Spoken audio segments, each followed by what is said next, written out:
Terima kasih. Terima kasih. Memang seperti ini. Di BRI untuk pengajuan kredit itu memang dari dulu selalu kemudahan. Baik itu masa pandemik maupun sebelum pandemik, kita tetap melayani dengan setulus hati. Tidak ada hal yang sulit. Karena apa? Dari BRI itu dari teman-teman pelaku UMKM semua. Di dalam pengajuan kredit itu ada beberapa. Sebelum new normal itu sebenarnya kita sudah menjalankan. Kebetulan apa yang menjadi role model dari BRI sebelum new normal ini pas sekali untuk diterapkan di new normal. Seperti itu. Jadi pengajuan kredit ini kan pada dasarnya yang pertama itu kan bisa nasabah itu datang langsung ke unit kerja terdekat. Itu yang pertama. Yang kedua, yang namanya pengajuan kredit itu bisa melewati agen-agen billing dari Bank BRI yang tersebar di seluruh lingkungan masyarakat. Saya pastikan di setiap dusun, di setiap kampung, itu pasti sudah ada agen billing. Nah, di situ teman-teman UMKM itu tidak harus datang ke unit. Bisa pengajuan kredit itu lewat agen billing tersebut. Seperti itu. Yang ketiga, itu bisa teman-teman pelaku UMKM itu bisa melakukan pengajuan kredit itu lewat e-form. Seperti itu.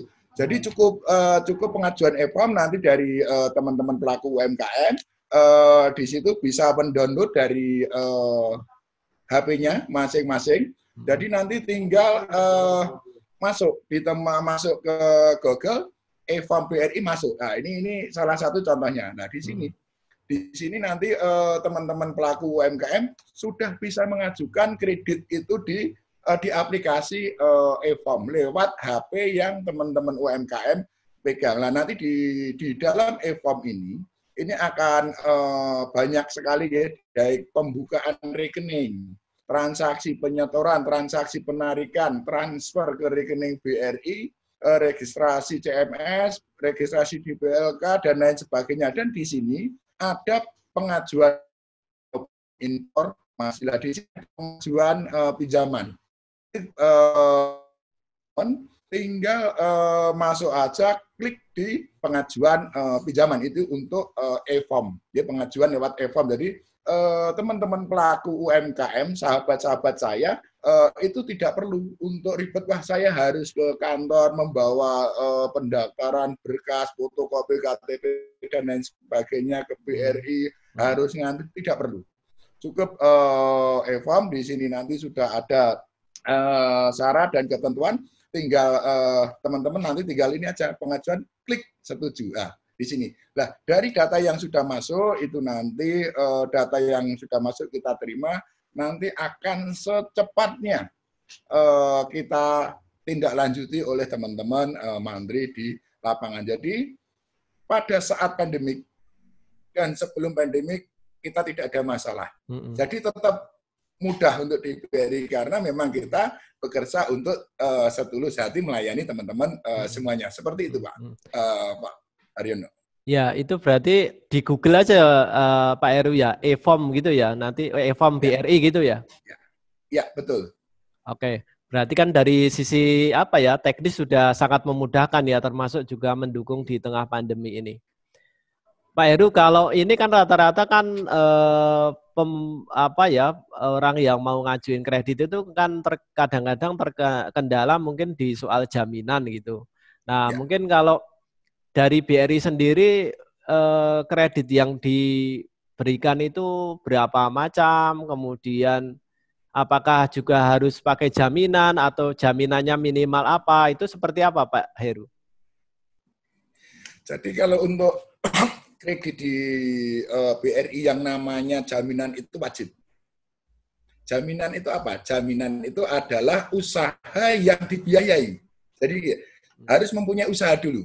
Oh iya. Seperti itu. Kalau agunan itu bisa tanpa agunan. Seperti itu. Jadi untuk kredit di kita ada terbagi ya. Untuk teman-teman pelaku UMKM ini yang mikro, ini kita ada yang namanya pertama KC. Ini produk baru ini KC. Ini saya sampaikan dulu dari yang kecil.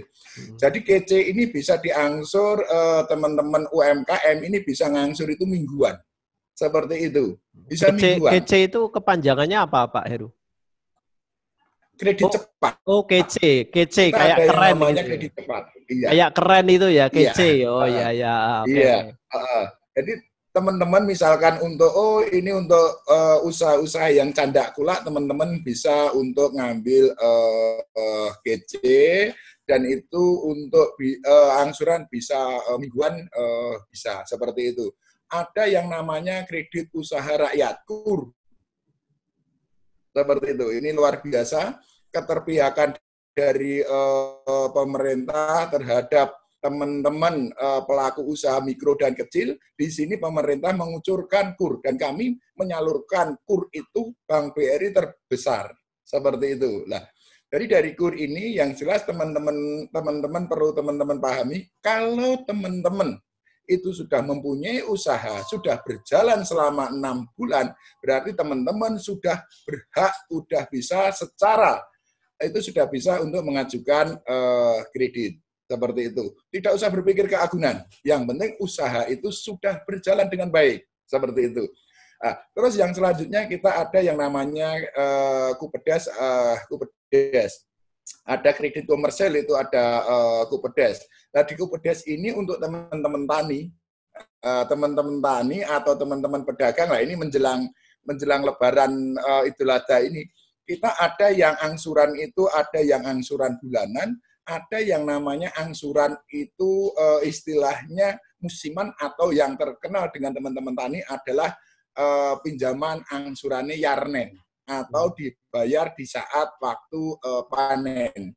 Jadi kredit di BRI ini sangat bisa menyesuaikan apa yang menjadi harapan, keinginan dari teman-teman semuanya. Jadi misalkan, ini saya menanam padi. Untuk kebutuhan pupuk, tanam, dan lain sebagainya, itu bisa teman-teman mengambil jangka waktu 3 bulan sekali lunas, atau 4 bulan sekali lunas, atau satu tahun diangsur selama 4 kali, bisa seperti itu. Nah, di sini juga selain Kupedes, di sini ada yang namanya kredit Briguna atau kredit pegawai. Itu ada kita ada yang namanya kredit pegawai potong gaji. Ada juga yang namanya kredit dengan jaminan cash kolateral.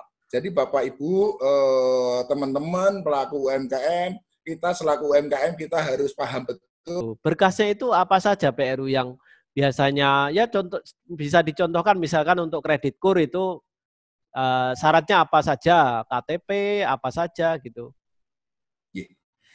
Jadi gini, yang pertama itu teman-teman, persyaratan yang pertama adalah KTP, KK, seperti itu. Ya. KTP, KK, nanti ada yang namanya surat keterangan usaha. Yang paling pokok itu. Yang paling keterangan pokok usaha itu. Ya, surat keterangan usaha. Makanya di sini teman-teman yang saat ini yang belum mempunyai legalitas, mohon minta tolong ya teman-teman segera untuk bisa mengurus legalitasnya lewat IUMK, izin usaha mikro dan kecil, seperti itu. Jadi